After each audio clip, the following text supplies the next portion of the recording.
Calma aí, ajeitar aqui bonitinho. Aí, ó. Então, meninos, a gente já viu as teorias sobre conjunto, então a gente vai rever os conjuntos numéricos, tá? São 6 conjuntos numéricos.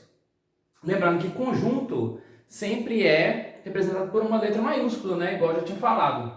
Quando tem um tracinho do lado, quer dizer que é um conjunto numérico, tá? Existem 6 no total. O primeiro conjunto numérico é o conjunto dos números naturais. Os números naturais são todos os números inteiros e positivos. Se o número é inteiro e positivo, ele é um número natural, tá? Então tá aqui, ó, números inteiros positivos, naturais.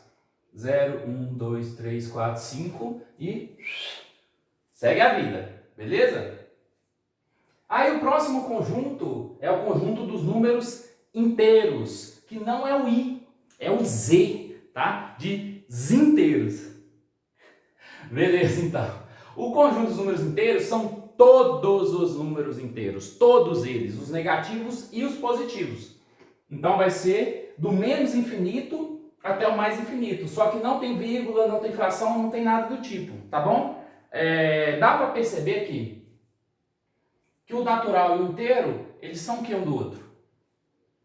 Todo natural é um número inteiro também. Então, o conjunto dos números naturais é um subconjunto dos números inteiros, tá? Então é assim que funciona. Os naturais é um subconjunto dos números inteiros.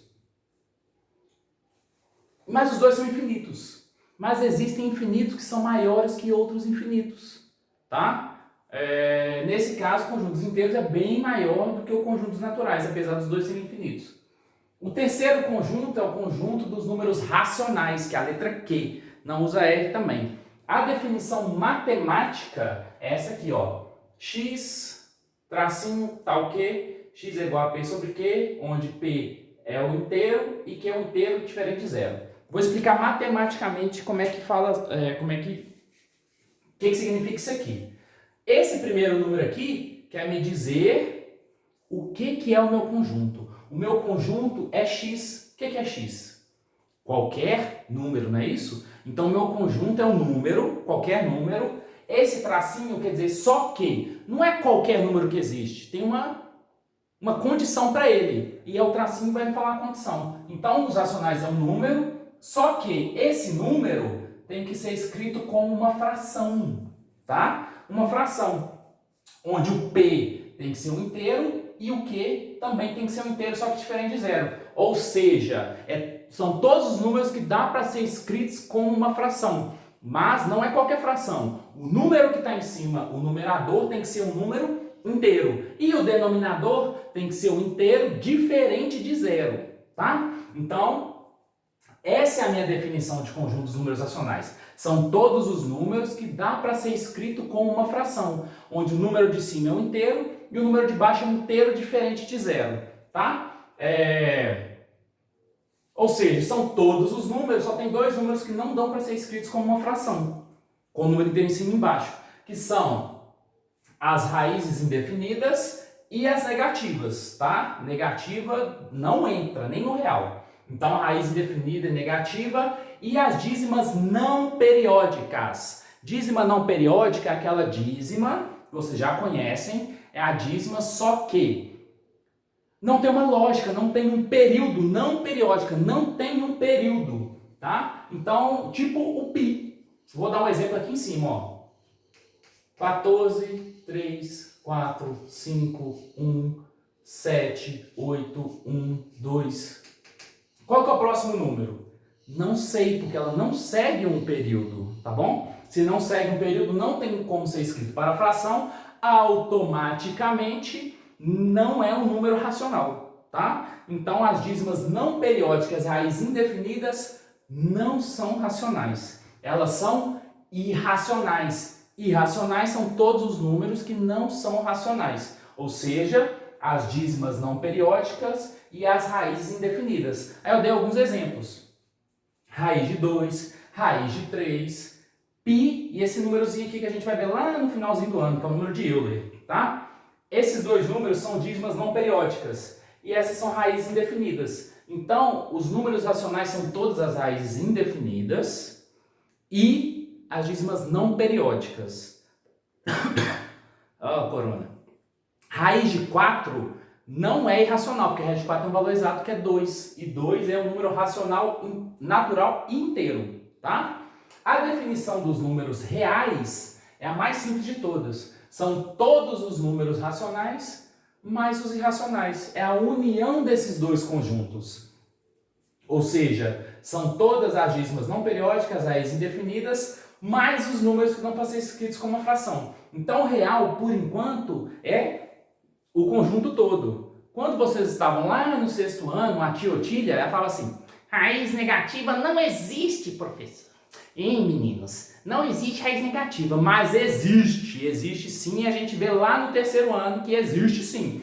E essas raízes negativas entram no conjunto dos complexos. O conjunto dos complexos é o universo dos conjuntos. São todos os números que existem, ou seja, são todos os reais mais as raízes negativas.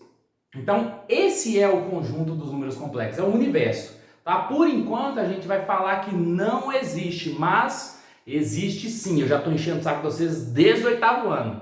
Existe sim as raízes negativas, que a gente vai ver mais depois. Tá? Então, vou dar uma pausa aqui, vai apagar o vídeo, o quadro automaticamente, magicamente, e a gente vai ver o diagrama de Venn dos conjuntos numéricos, tá bom?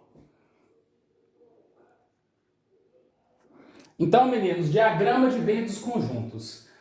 O conjunto universo é o conjunto dos números complexos. Tá aqui. Depois dos números complexos, qual é o próximo conjunto?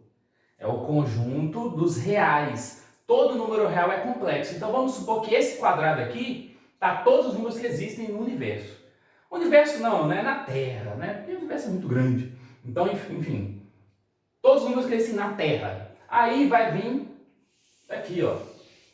Essa bolinha são todos os números reais. Aqui tá todos raízes, dízimas, inteiros, tudo. E aqui nesse espacinho aqui, ó, tá as raízes negativas, tá? O conjunto dos reais é dividido em duas partes, não é isso? Que é os números irracionais e os números racionais, tá? Então tá aqui a bolinha. Irracionais, racionais. Todo número racional é real, por isso que está dentro da bolinha do real. Todo número racional também é real. E automaticamente também são complexos, tá? Dentro dos racionais, vem o subconjunto dos racionais, que é os inteiros. Os inteiros. De novo, a mesma piada porqueira. Então, ó, tá aqui. Os números inteiros, que são todos os números inteiros, negativos e positivos. E dentro do conjunto dos inteiros, vem o último dos conjuntos, que é os naturais, que é o menorzinho de todos, que são só os números positivos inteiros. Esse aqui é o diagrama dos conjuntos, tá? Eu já vi muitas vezes um diagrama na internet está escrito errado. Essa é a forma correta de representar todos os conjuntos numéricos na forma de um diagrama, beleza? Então é o seguinte, a gente termina a aula dessa semana, na semana que vem eu vou olhar com vocês, nossa primeira aula vai ser sobre conjunto dos racionais, a gente vai agarrar um pouquinho nela, e aí a gente já começa o próximo capítulo, tá? Beijo a todos, ótima semana, juízo, tá? Se protejam. E é quarentena, não é férias não, tá? Abraço a todos, beijão.